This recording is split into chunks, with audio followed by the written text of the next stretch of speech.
सभी बच्चों का बाल भारती क्लासेज फिजिक्स ट्यूटोरियल कक्षा 12 में एक बार फिर से स्वागत है।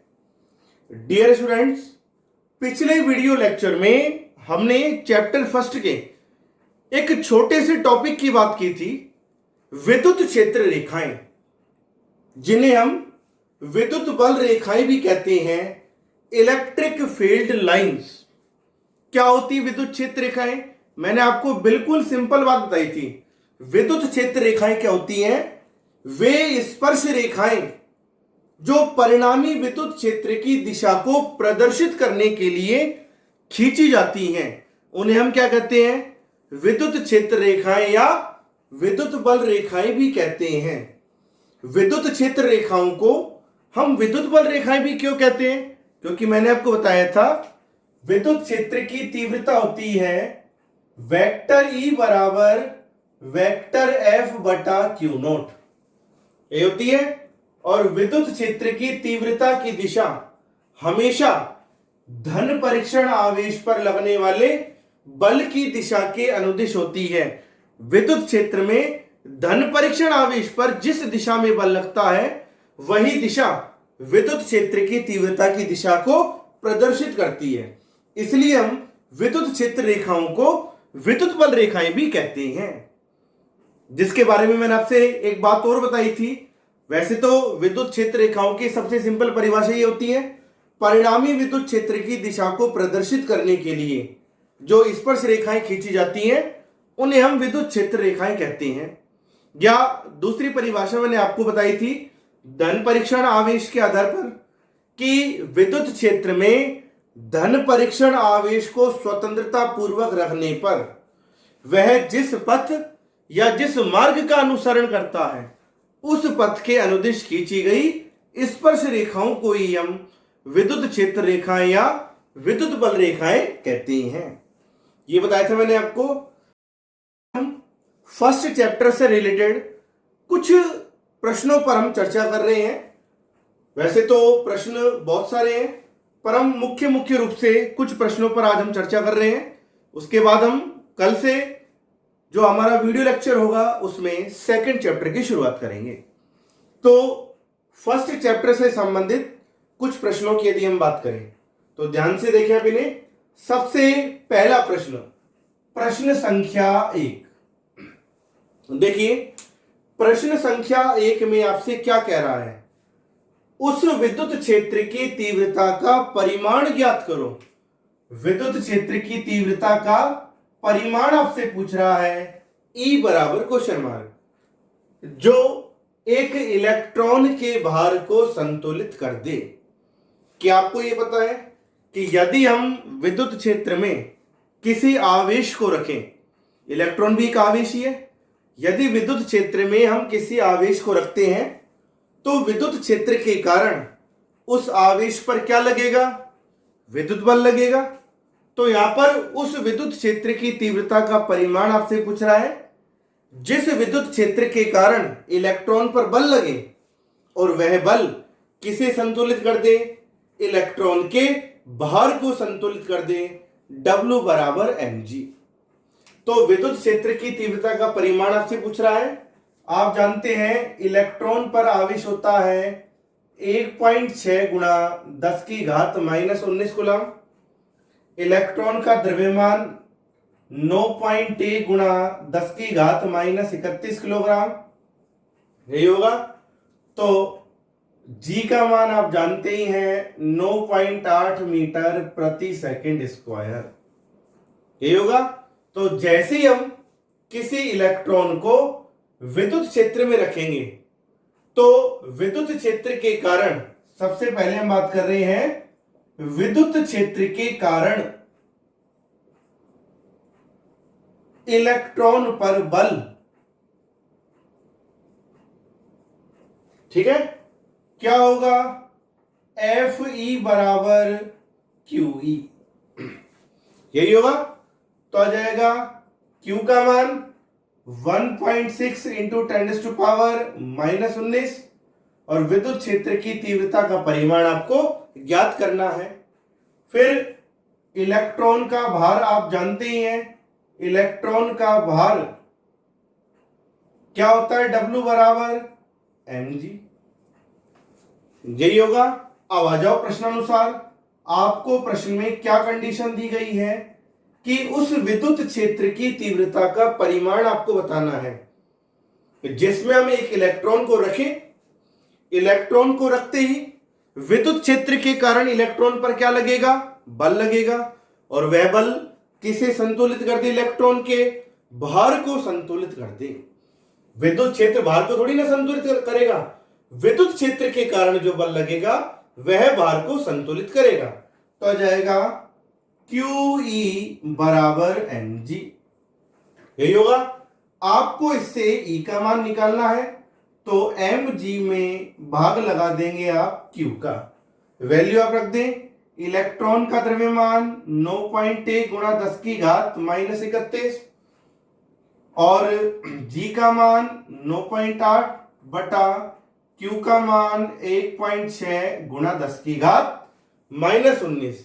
जब आप इस कैलकुलेशन को हल करेंगे तो हल करने पर आपको रिजल्ट मिलेगा 5.57 गुणा 10 की घात -11, और विद्युत क्षेत्र का मात्रक क्या होता है, न्यूटन प्रति कूलम। मिलेगा रिजल्ट आपको E बराबर 5.57 गुणा 10 की घात -11 न्यूटन प्रति कूलम। एक बात ध्यान रखना बेटा, आपसे प्रश्न में कहा है उस विद्युत क्षेत्र की तीव्रता का परिमाण निकालो जो एक इलेक्ट्रॉन के भार को संतुलित कर दे। विद्युत क्षेत्र थोड़ी ना करेगा भार को संतुलित। बहुत से बच्चे लिख देते हैं E बराबर mg, गलत है चीज। विद्युत क्षेत्र भार को थोड़ी ना संतुलित करेगा, विद्युत क्षेत्र के कारण जो बल लगेगा वह बल किसको संतुलित करेगा, इलेक्ट्रॉन के भार को संतुलित करेगा। तो विद्युत क्षेत्र के कारण लगने वाला बल QE, इलेक्ट्रॉन का भार क्या हुआ, mg। तो जब QE mg को संतुलित करेगा, QE का मान mg के बराबर आएगा, तो इस स्थिति में E बराबर आएगा 5.57 गुणा 10 की घात -11, और विद्युत क्षेत्र की तीव्रता का मात्रा न्यूटन प्रति कूलम। समझ में आ गया आपको। ये था प्रश्न संख्या 1। अब हम अगले प्रश्न की बात करते हैं। प्रश्न संख्या 2 को आप देखें। प्रश्न संख्या 2 अच्छा प्रश्न है, इंपॉर्टेंट प्रश्न बेटा ये वाला। देखिए इस प्रश्न में क्या कहा गया है आपसे।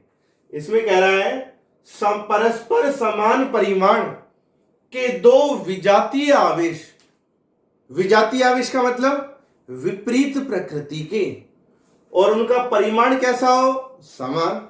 इसका मतलब एक आवेश तो है +q और दूसरा आवेश है -q, कि दोनों आवेश परस्पर समान परिमाण और विपरीत प्रकृति के हैं, विजातीय प्रकृति के हैं। एक पॉजिटिव तो दूसरा नेगेटिव। आपसे कहा है एक दूसरे से कुछ दूरी पर रखे हैं। मान लीजिए ये आवेश एक दूसरे से कितनी दूरी पर रखे हैं, r दूरी पर रखे हैं। फिर कहा गया है तथा इनके मध्य F बल कार्यरत है। फिर से रिपीट कर रहा हूं मैं इस चीज को। समान परिमाण, पहले आवेश का परिमाण q, दूसरे आवेश का परिमाण भी q, पर विजातीय प्रकृति, विपरीत प्रकृति, एक पॉजिटिव तो दूसरा नेगेटिव।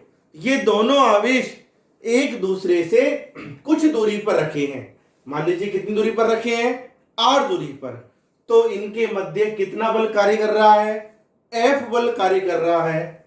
तो F किसके बराबर होगा कूलम के नियम से, यह आ जाएगा K Q1 Q2। पहले आवेश का परिमाण भी Q है, दूसरे आवेश का परिमाण भी Q है, बटा जाएगा r²। तो क्या मिलेगा, दोनों आवेशों के मध्य लगने वाला बल F बराबर KQ² बटा r², यही आएगा। फिर क्या कहा आगे प्रश्न में, यदि एक आवेश का 75% भाग दूसरे आवेश को दे दिया जाए तो लगने वाले बल पर क्या प्रभाव पड़ेगा। क्या करा है प्रश्न में, अब एक आवेश का 75% भाग, 75% का मतलब 75/100, यानी कि कितना भाग? 3/4 भाग। समझ में आ रही मेरी बात? क्या कहा है आपसे? यदि एक आवेश का 75% भाग, 75% का मतलब 3/4, 3/4 गुना भाग किसको दे दें हम? दूसरे आवेश को दे दें। आपकी चाहे किसी भी एक आवेश को पकड़े, जैसे मान लीजिए ये आवेश तो था +q, ये आवेश है -q, दोनों के बीच की दूरी कितनी है? r। अब किसी भी एक आवेश का 75% भाग अर्थात 3/4 भाग दूसरे आवेश को हम दे रहे हैं। मान लीजिए +q का 3/4 भाग हमने किसको दे दिया? -q को दे दिया। तो जब +q का 3/4 भाग हम दे देंगे तो +q की जगह क्या बचेगा? q/4। समझ में आ रही मेरी बात? कि +q आवेश का 3/4 भाग आपने निकाल दिया। तो जब +q में से इसका 3/4 भाग निकालोगे तो यह आवेश कितना रह जाएगा? केवल 1/4 रह जाएगा, q/4 रह जाएगा। अब आपने इस +q आवेश का जो 3/4 भाग निकाला है वो कैसा है? पॉजिटिव। कितना होगा 3/4 भाग? 3q/4 पॉजिटिव, यही होगा। ये भाग आपने +q से तो निकाला और किसको दे दिया? -q को। फिर से ध्यान दें, +q आवेश के 3/4 भाग को निकाला तो वह तो 1/4 रह जाएगा। +q आवेश का 3/4 भाग कितना होगा? +3q/4। और ये भाग आपने किसको दे दिया? दूसरे आवेश को दे दिया, -q आवेश को। तो जैसे -q आवेश को +q का 3/4 भाग देंगे तो -q में +3q/4 को जब आप जोड़ेंगे तो कितना आ जाएगा? -q/4। कितना आ जाएगा? -q/4 रह जाएगा। क्लियर? कि जब आप +q आवेश के 75% यानी कि 3/4 भाग को इसमें से निकालोगे तो ये आवेश रह जाएगा +q/4। अब इसका जो 3/4 भाग निकाला है +3q/4, जब आपने इस भाग को दूसरे आवेश को दिया है -q को तो ये आवेश कितना हो जाएगा? -q/4। तो आपसे कहा है अब इन दोनों के मध्य लगने वाले बल पर क्या प्रभाव पड़ेगा? मान लीजिए अब दोनों आवेशों के मध्य बल F से बदलकर कितना हो गया? F'। तो इस बल का परिमाण निकालो कि Q1 Q2, पहले आवेश का परिमाण कितना है? q/4, यही है। दूसरे आवेश का परिमाण भी कितना है? q/4। और दोनों के मध्य की दूरी कितनी है भाई? r है। तो कितना आ जाएगा जब आप इसको हल करेंगे?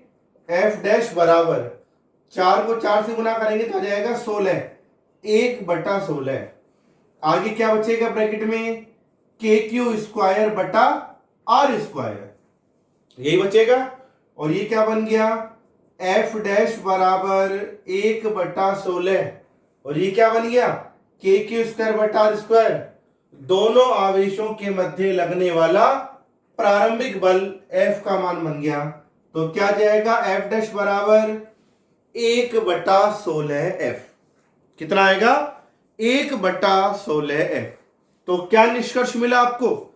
कि दोनों आवेश समान परिमाण और विजातीय प्रकृति के हैं।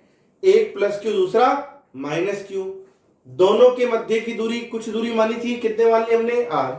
तो प्रारंभ में इन आवेशों के मध्य कितना बल लग रहा था? kq²/r²। जैसे आप इनमें से किसी भी एक आवेश का 75% यानी कि 3/4 भाग उसमें से निकालोगे, दूसरे आवेश को दोगे तो दोनों आवेशों के मध्य लगने वाले बल पर क्या प्रभाव पड़ा? उन आवेशों के मध्य लगने वाला बल प्रारंभिक बल का कितना गुना हो गया? 1/16 गुना हो जाएगा। यानी कि पहले से ज्यादा होगा या पहले से कम होगा? पहले से कम हो जाएगा। समझ में आ गई सभी को? यह आता है प्रश्न संख्या 2 का हल। अब हम अगले प्रश्न पर यहां पर चलते हैं।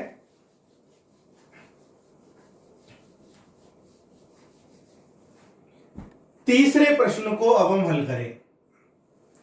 तीसरे प्रश्न में कहा है किसी निकाय के दो आवेश QA बराबर 2.5 गुणा 10 की घात -7 कूलम, QB बराबर -2.5 गुणा 10 की घात -7 कूलम। दोनों आवेशों के परिमाण समान है और प्रकृति कैसी है? विपरीत। यही है। तो पहला आवेश QA बराबर आपको दे रखा है 2.5 गुणा 10 की घात -7 कूलम। यही है। दूसरा आवेश आपको दे रखा है QB बराबर -2.5 गुणा 10 की घात -7 कूलम। दोनों के परिमाण समान है, प्रकृति कैसी है? विपरीत। फिर आपसे कहा है क्रमशः 0 0 -15 सेंटीमीटर 0 0 +15 सेंटीमीटर बिंदु पर स्थित है। कि जो पहला आवेश है वह आवेश जिस बिंदु पर रखा है उस बिंदु के निर्देशांक है 0, 0, -15। किसमें दे रखे आपको? ये सेंटीमीटर में। दूसरे आवेश के बिंदु निर्देशांक है 0 0 15 सेंटीमीटर। क्या कहा है आपसे? निकाय का विद्युत द्विध्रुव आघूर्ण ज्ञात करो। तो सबसे पहले तो हमको ये देखना है कि क्या यह निकाय विद्युत द्विध्रुव बन रहा है या नहीं बन रहा। विद्युत द्विध्रुव बन रहा है। दोनों आवेशों का परिमाण समान है, प्रकृति विपरीत है और एक दूसरे से कितनी दूरी पर है? अल्प दूरी पर है। तो विद्युत द्विध्रुव में आवेशों के मध्य की अल्प दूरी को हम क्या मानते हैं? 2a। तो आपसे कह दिया, क्या पूछ रहा है आपसे? विद्युत द्विध्रुव आघूर्ण। क्या होता है विद्युत द्विध्रुव आघूर्ण? P बराबर Q गुणा 2a। यही होता है आवेशों का परिमाण गुणा आवेशों के मध्य की अल्प दूरी। तो आवेशों का परिमाण तो आपको पता है 2.5 गुणा 10 की घात -7 कूलम। आपको पहले क्या निकालनी है? आवेशों के मध्य की दूरी। आपने पढ़ रखा है ना, जब निर्देशांक पद्धति में एक बिंदु के निर्देशांक को x1 y1 z1, दूसरे बिंदु के निर्देशांक को x2 y2 z2, तो हम उन बिंदुओं के मध्य की दूरी कैसे निकालते हैं? पढ़ रखा है ना फॉर्मूला आपने। दो बिंदुओं के मध्य की जो दूरी होती है, निर्देशांक बिंदुओं के मध्य की दूरी, वह होती है r बराबर, फॉर्मूला क्या आता है? √x2 - x1 square plus y2 - y1 square plus z2 - z1 square. यही होता है। यहां पर दोनों निर्देशांकों के मध्य की दूरी, क्योंकि हमने इस निकाय को विद्युत द्विध्रुव माना है, किसके बराबर होगी? 2a के बराबर होगी। यही होगा। तो आ जाएगा √ में दोनों का x निर्देशांक कितना है? 0। तो क्या आएगा? x2 - x1 0, इसका वर्ग भी आ जाएगा 0। दोनों का y निर्देशांक भी कितना है? 0 प्लस, अब z निर्देशांक z2 - z1, एक का तो है 15, दूसरे का कितना है? -15।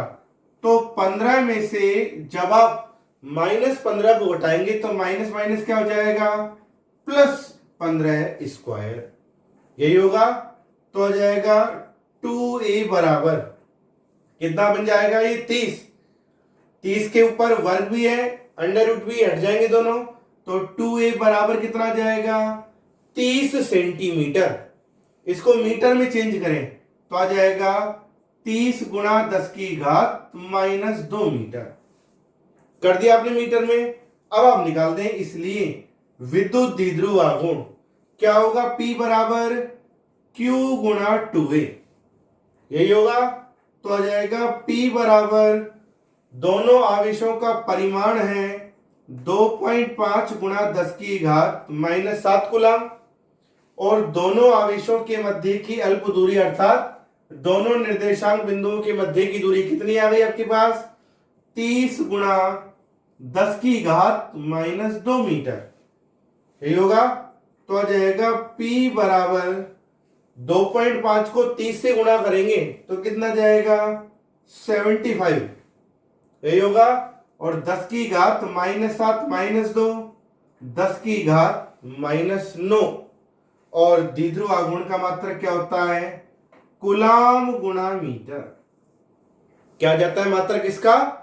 कूलाम गुणा मीटर। यह जाता है इस निकाय का विद्युत द्विध्रुव आघूर्ण। निकाय के दोनों आवेशों के परिमाण समान, प्रकृति परस्पर विपरीत थी। दोनों निकायों के दोनों आवेशों के निर्देशांक आपको दे रखे थे, तो आपने सबसे पहले दोनों निर्देशांकों के मध्य की दूरी निकालनी। निर्देशांक पद्धति के सूत्र से कितनी आ गई वह दूरी? 30 सेंटीमीटर, यानी कि 30 गुणा 10 की घात -2 मीटर। क्योंकि दोनों आवेश परिमाण में समान है, प्रकृति में विपरीत है, ये आवेश क्या बना रहे हैं? एक विद्युत द्विध्रुव। तो इस विद्युत द्विध्रुव का द्विध्रुव आघूर्ण क्या होगा? आवेश का परिमाण गुणा आवेशों के मध्य की अल्प दूरी। तो जब आप इन दोनों को गुणा करेंगे तो कितना जाएगा? 75 गुणा 10 की घात -9 कूलाम मीटर। क्या जाएगा? इस निकाय का विद्युत द्विध्रुव आघूर्ण। ठीक है, ये था आपके प्रश्न संख्या 3।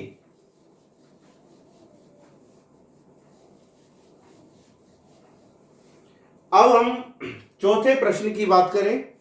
चौथा प्रश्न भी महत्वपूर्ण है। क्या कहा है चौथे प्रश्न में?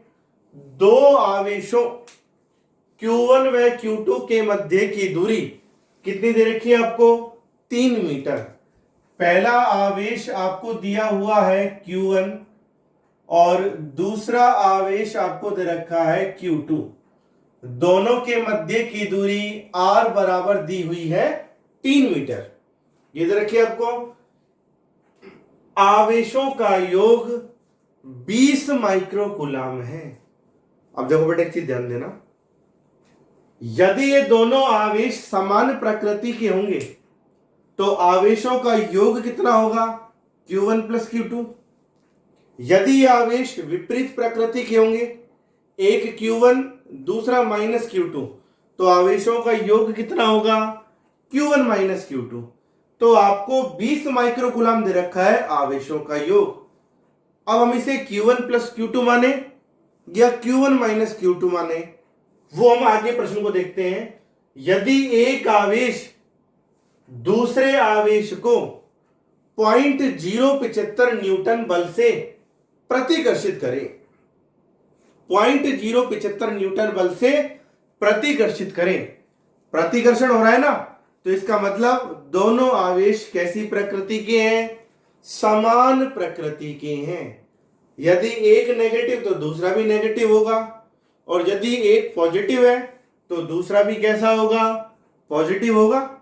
तो हमने इन दोनों आवेशों को पॉजिटिव मान लिया, एक Q1 और दूसरा Q2। तो दोनों आवेशों का योग कितना होगा? Q1 प्लस Q2 बराबर 20 माइक्रोकूलाम, यानी कि 20 गुणा 10 की घात -6 कूलाम। यही होगा। दूरी दोनों के मध्य की 3 मीटर है और दोनों आवेशों के मध्य बल कितना है? 0.075 न्यूटन। दोनों आवेशों के मध्य बल क्या होता है? बल का सूत्र F बराबर K Q1 Q2 बटा R स्क्वायर।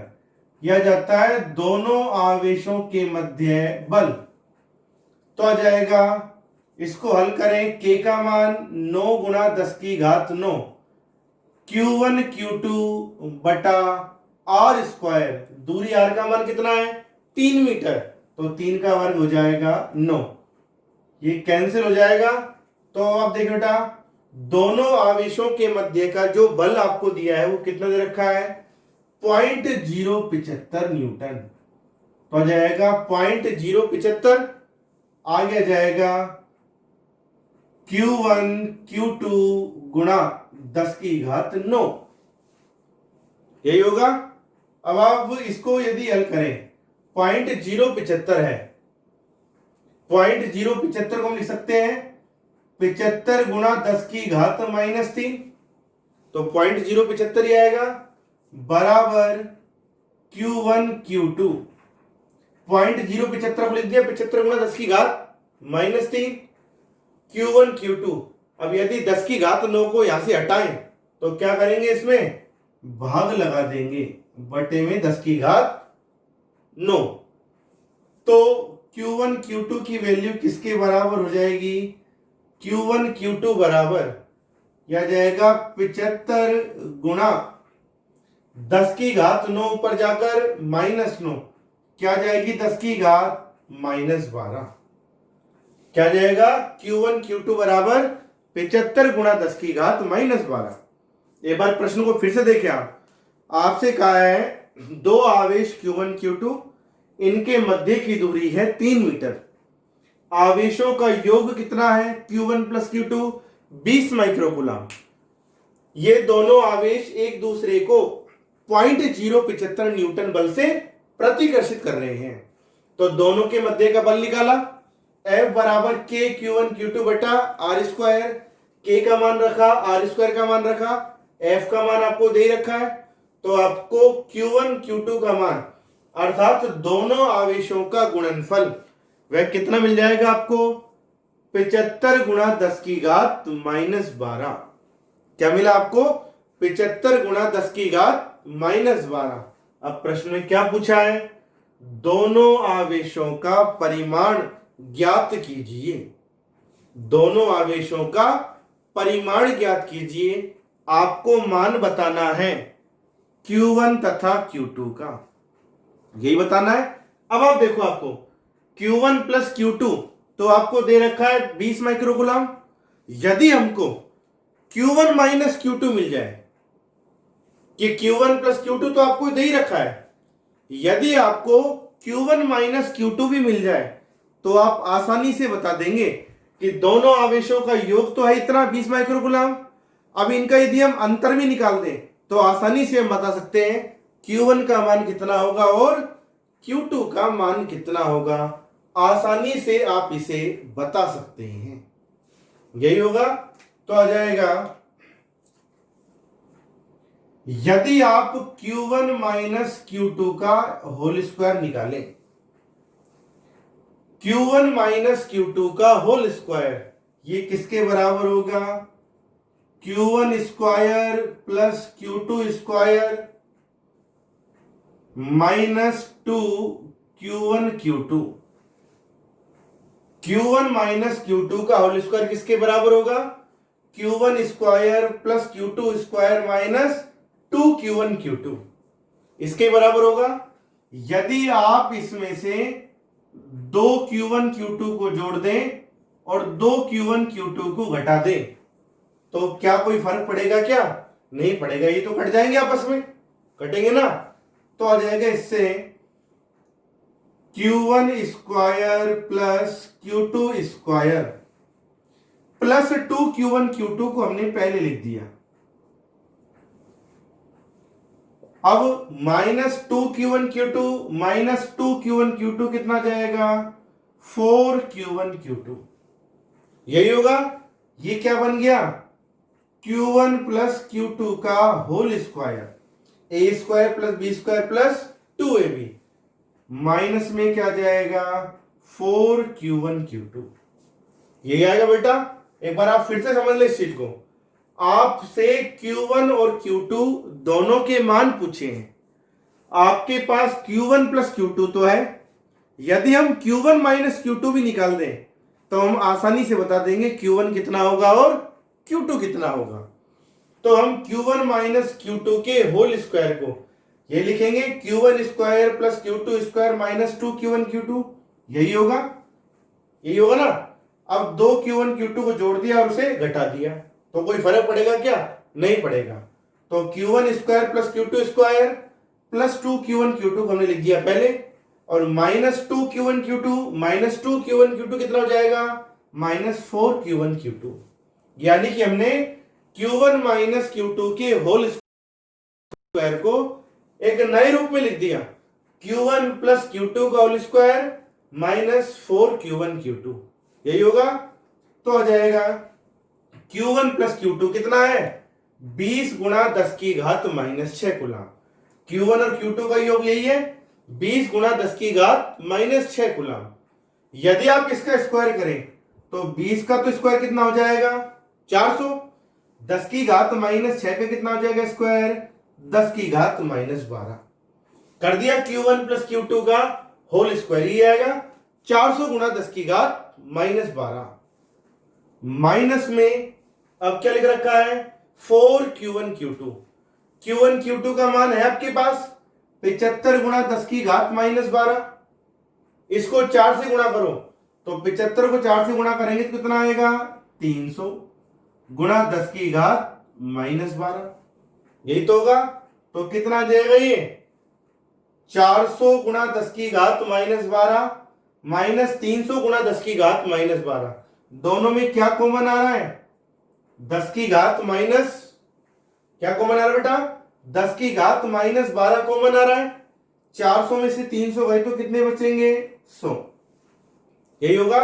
ये किसका मान है, Q1 माइनस Q2 का होल स्क्वायर। तो यदि आप इससे Q1 माइनस Q2 निकालें तो यहां से स्क्वायर हटाएंगे, यहां पर क्या करेंगे, वर्गमूल, 100 का वर्गमूल 10 और 10 की घात माइनस 12 का वर्गमूल 10 की घात माइनस 6। तो 10 की घात 10 गुणा 10 की घात माइनस 6 कूलम, इसका मतलब क्या आ गया, 10 माइक्रो कूलम। कितना आ गया, 10 माइक्रो कूलम।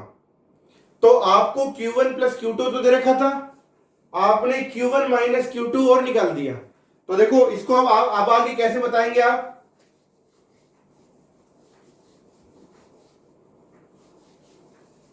देखिए Q1 प्लस Q2 तो आपको दे रखा था 20 माइक्रो कूलम और Q1 माइनस Q2 आपने और निकाल दिया, ये कितना है, 10 माइक्रो कूलम, यही निकलेगा ना। तो अब आप इनको तो हल कर सकते हैं दोनों समीकरणों को, चाहे दोनों को जोड़ें या घटाएं। यदि आप दोनों को जोड़ेंगे तो कितना आएगा, 2Q1 बराबर, ये कैंसिल हो जाएगा, कितना आएगा, 30 माइक्रो कूलम। तो Q1 कितना होगा, 30/2 15 माइक्रो कूलम। ये तो किसका मान आ गया, Q1 का। जब Q1 का मान 15 माइक्रो कूलम है, दोनों का योग कितना है, 20 माइक्रो कूलम, तो इसलिए Q2 बराबर कितना होगा, 5 माइक्रो कूलम। कितना होगा, 5 माइक्रो कूलम। तो ये था चौथा प्रश्न, जिसमें आपको दोनों आवेशों का योग दे रखा था, दोनों आवेशों के मध्य बल दे रखा था। हमने Q1 प्लस Q2 तो दे ही रखा था, Q1 माइनस Q2 और निकाल दिया। तो Q1 प्लस Q2 था 20 micro coulomb, Q1 minus Q2 हल करा तो कितना आया, 10 माइक्रो कूलम। अब हमने इनको कैलकुलेट कर लिया, इसका मतलब इन Q1 और Q2 में से एक आवेश तो कितने का है, 15 माइक्रो कूलम का, और दूसरा आवेश कितना का है, 5 माइक्रो कूलम का। समझ में आ गया, ये था चौथा प्रश्न। अब हम पांचवें प्रश्न की बात करें।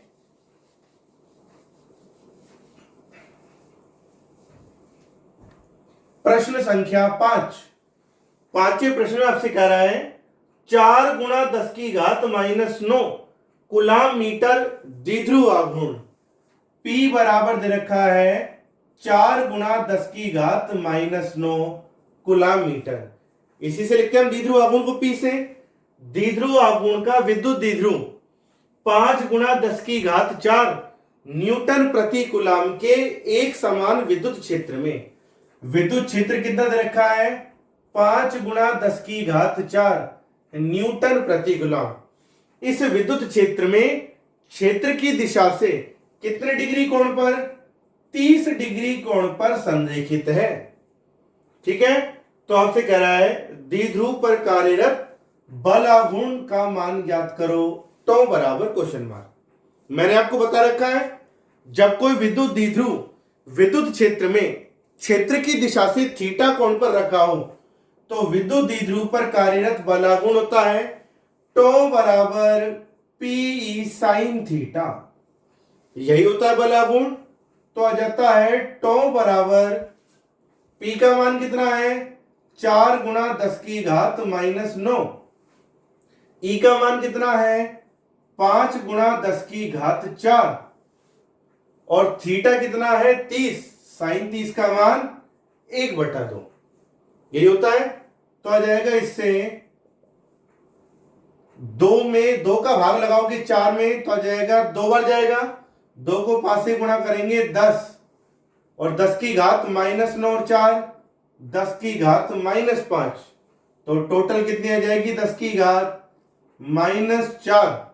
और बलागुण का मात्रक क्या होता है बताया ना मैंने आपको फॉर्मूला। बलागुण क्या होता है बल का परिमाण गुणा बलों की दिशाओं के मध्य की लंबवत दूरी। तो बल का परिमाण किस में लिया जाता है न्यूटन में और बलों की दिशाओं के मध्य की लंबवत दूरी किस में आएगा मीटर में। तो क्या बन गया बलागुण 10 की घात -4 न्यूटन गुणा मीटर। ठीक है यह जाता है बलागुण। ठीक है यहां तक। अगला प्रश्न लास्ट प्रश्न है छठा प्रश्न। छठे प्रश्न में आपसे कहा है +10 माइक्रोकुलाम व -10 माइक्रोकुलाम के दो आवेशों के मध्य की दूरी 2 सेंटीमीटर है कि एक आवेश दे रखा है +10 माइक्रोकुलाम दूसरा आवेश आपको दिया है -10 माइक्रोकुलाम। दोनों आवेशों के मध्य की दूरी 2 सेंटीमीटर है। अब आप देखें ये दोनों आवेश परिमाण में समान है प्रकृति में परस्पर एक दूसरे के विपरीत हैं और एक दूसरे से अल्प दूरी 2 सेंटीमीटर पर रखे हैं। तो ये व्यवस्था किसको प्रदर्शित कर रही है एक विद्युत द्विध्रुव को प्रदर्शित कर रही है। किसे विद्युत द्विध्रुव को प्रदर्शित कर रही है। तो इसका द्विध्रुव आघूर्ण यदि आप निकालें तो आ जाएगा द्विध्रुव आघूर्ण क्या होता है P बराबर Q गुणा 2a। P बराबर आवेश का परिमाण कितना है 10 माइक्रोकुलाम तो आ जाएगा 10 गुणा 10 की घात -6। यही होगा ना माइक्रोकुलाम को हमने बदल दिया कुलाम में। 10 गुणा 10 की घात -6 कुलाम गुणा में 2a। दोनों के मध्य की अल्प दूरी कितनी है 2 सेंटीमीटर।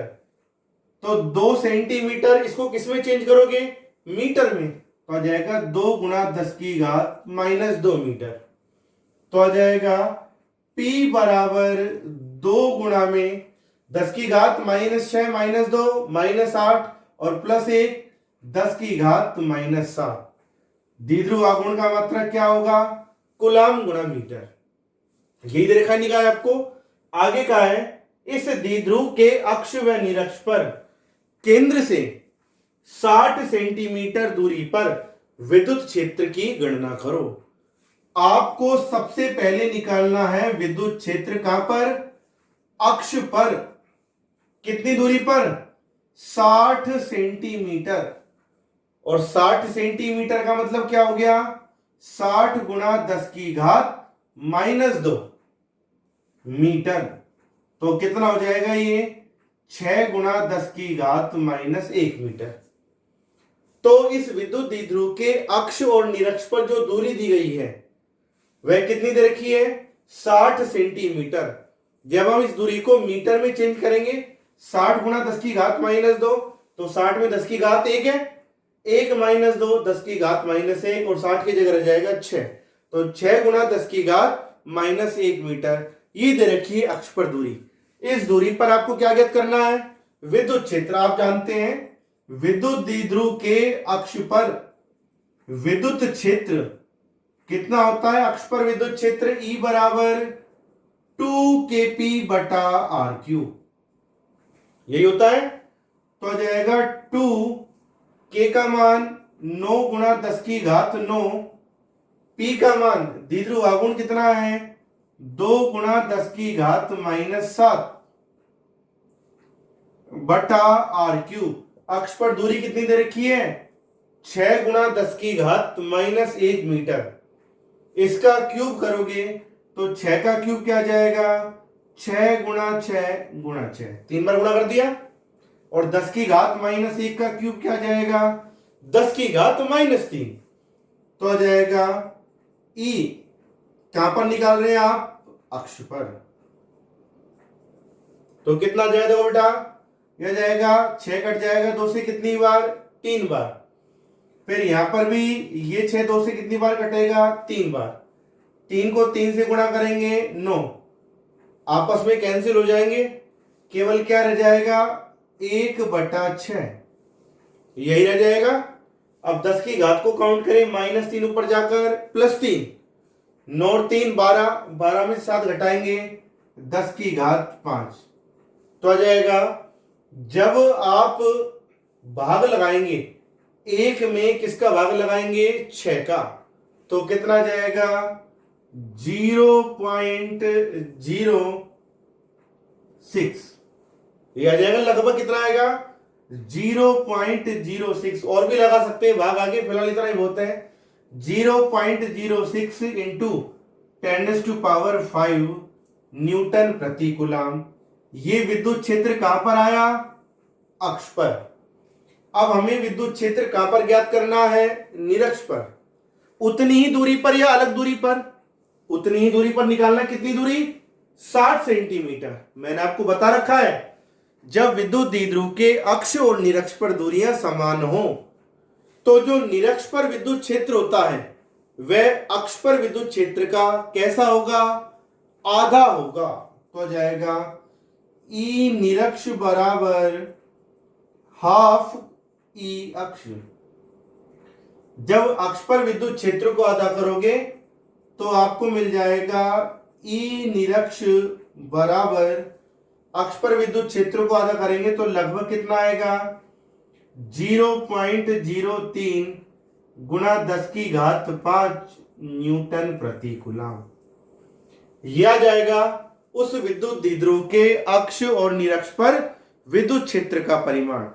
अक्ष पर विद्युत क्षेत्र का परिमाण होगा लगभग 0.06 गुणा 10 की घात 5 न्यूटन प्रति कूलम, और इतनी ही दूरी पर निरक्ष पर विद्युत क्षेत्र होगा अक्ष का आधा, लगभग कितना होगा, 0.03 गुणा 10 की घात 5 न्यूटन प्रति कूलम। तो ये कुछ प्रश्न थे जो मैंने आपको हल करवाए हैं चैप्टर 1 से संबंधित।